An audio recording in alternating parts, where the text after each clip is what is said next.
l'élection du gouvernement, là, on est dans des dates qui ne sont pas préfixées. On est dans des dates minimales et maximales. Je m'explique.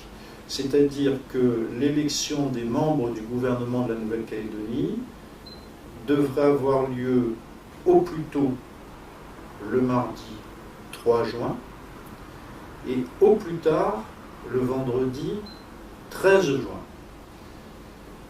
Donc, pendant ce laps de temps, pour que l'élection des membres du gouvernement puisse avoir lieu, il faut remplir un certain nombre de conditions.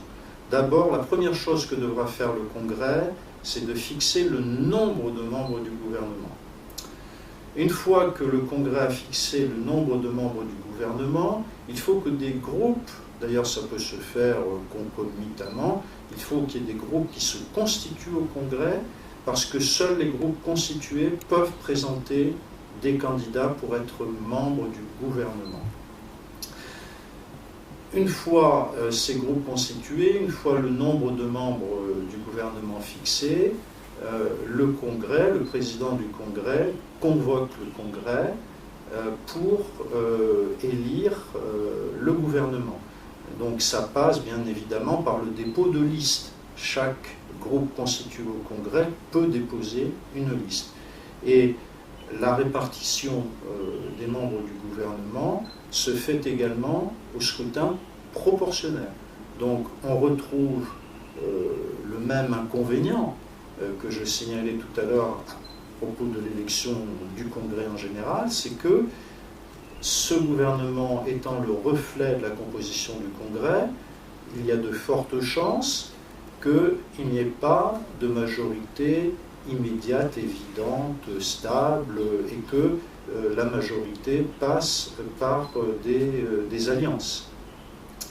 Une fois le gouvernement élu par le Congrès, c'est le haut-commissaire qui convoque la première réunion du gouvernement, et au cours de cette première réunion, le gouvernement élit son président et son vice-président. Je signalais tout à l'heure qu'on a connu par le passé des difficultés pour ces deux étapes. En 2004, eh bien, ne s'était pas dégagé lors des premières réunions du gouvernement de majorité pour élire le président du gouvernement. En l'occurrence, c'est une présidente qui a fini par être élue, Marie-Noëlle Témreault, parce que les indépendantistes ne voulaient pas trancher, et du côté non-indépendantiste, eh bien, il y avait 4 contre 4. Or, pour élire le président du gouvernement, il faut le faire à la majorité des membres composant le gouvernement. Et en 2009, c'est l'élection du vice-président qui a donné lieu à des difficultés. Alors, pour que le gouvernement puisse fonctionner, il faut que président et vice-président aient été élus.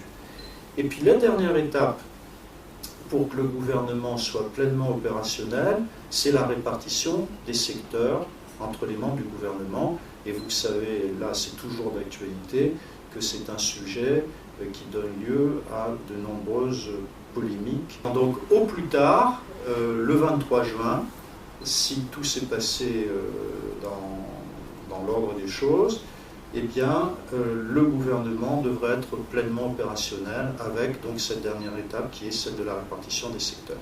Mais encore une fois, ça c'est la date limite, la date extrême. Les choses peuvent aller plus vite. Et donc on peut avoir un gouvernement en état de marche, on va dire, dès la mi-juin, quoi. Voilà. Alors sur les secteurs, la discussion, comment elle s'arrête finalement? Alors ça, on peut dire que parfois elle ne s'arrête jamais. Parfois elle ne s'arrête jamais. Et puis, bien, ce qui s'est passé ces derniers temps, c'est que la répartition s'est faite à la majorité. Ça n'est pas la situation idéale. L'idéal étant effectivement qu'on arrive à un consensus. Mais d'un autre côté, la recherche du consensus ne doit pas entraîner la paralysie du gouvernement.